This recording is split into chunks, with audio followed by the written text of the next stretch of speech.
Hey guys, if you're just joining me, this is Andrew Egon, Work-Life Enrichment Coach and Consultant, and my goal is to help you, high-performance professionals, to do what?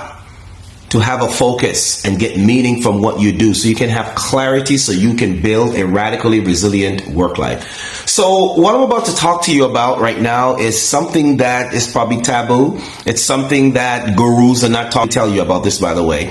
It's something that, well, when you understand it for yourself, it transforms your life. It's something that once you get it, it gets you, and it gets into your system. It gets into your psyche. It becomes part of you.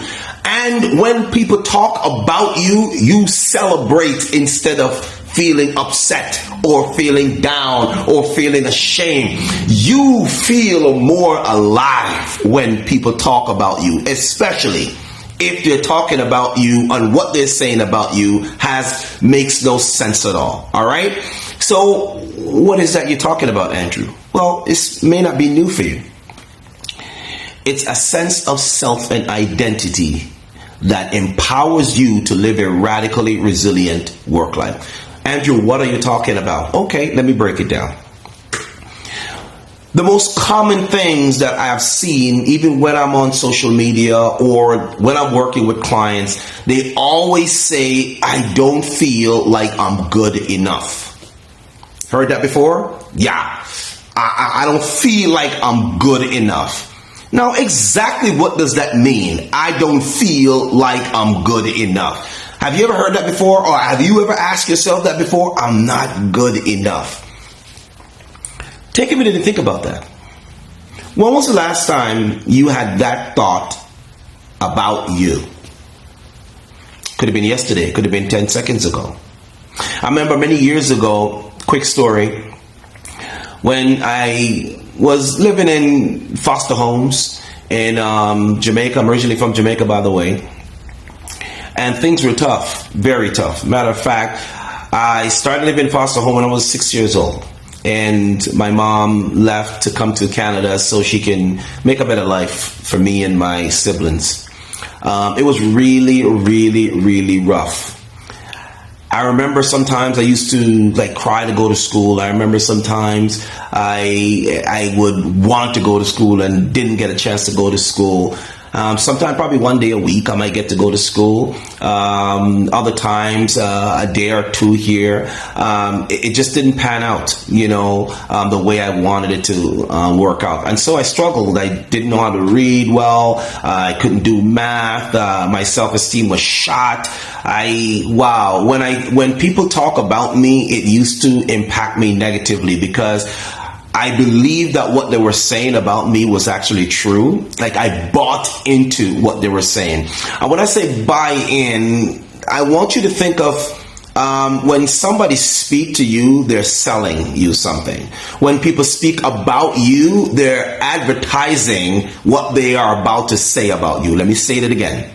When people speak to you, especially if it's a critic, they're really trying to sell you something. And when people speak about you, whether it's in front of you or behind you or outside of your presence, they're really advertising what they said about you. What does that mean, Andrew? A lot of times I hear people say, well, that person is talking about me, or this person said this about me, and I know it's not true. Now, let me ask you a question. If you know it's not true, then why entertain what they're saying?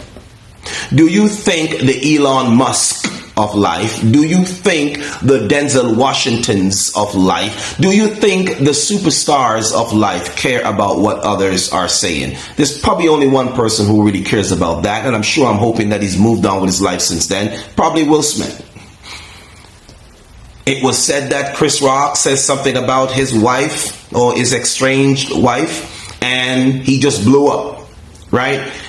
The reason why I brought that up really is not to kind of rain on Will's parade, is that whatever happened to Will happened to many of us. We hear somebody talk about somebody that we know and or like or trust or love, and we go off the handle. So how do we deal with that? Andrew, how does that help me to understand what you're talking about, having a true sense of identity and understanding my uniqueness? Well, for the past 17 years, I've been working with professionals. I'm a work-life enrichment coach and consultant. My website is andrewguyspeaks.com. You can go look me up. And the purpose of telling you that is so that you don't think somebody just fell off a truck. I've been doing this for many, many years. I've been an educator in the classroom. I've been teaching in the classroom for over 13 years. I've taught in the United States, in Jacksonville, Florida, and back into Canada. And now I travel and I just teach on the big stage, right?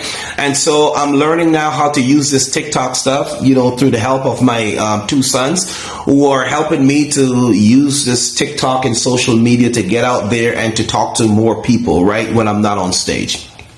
I want to take the time out to give a big shout out, by the way, to my sponsor, Excel to Wellness. They have sent me this nice hoodie out. This is really, really nice. I love it. It's cool. And if you are interested in getting one of these hoodies, just run over there to Excel to wellness.com. That is Excel, the number 2, wellness.com. All right, let's get back to this thing right here. The reason why people are having issues with self-identity is because they are trying to impress other people. They're trying to impress other people. Let me make it clear for you. Impression, I want you to look at impression as you walking down the sidewalk. And in the spring now, it's like springtime here in Canada, so a lot of construction is happening. A lot of road work is being done. And one of the things that they'll be working on would probably be the sidewalk, because it's been messed up from the winter and the snow and so forth, right? So when the temperature changes, then we know that material, they expand and so they crack. So long story short, they're working on the sidewalks and they're trying to make the sidewalks better. They're trying to make them nice. But imagine that mason laid down that nice concrete, and then it was nice and smooth, and they put that caution tape around and said, don't you go there. Don't walk on the sidewalk.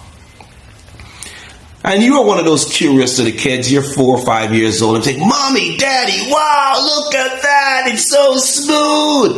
And then the kid runs and says, oh, wow, and steps into the cement, and the sidewalk is no longer looking amazing as it was before, right? There's a big footprint that's inside there, or a little tiny one if it's a little young fellow.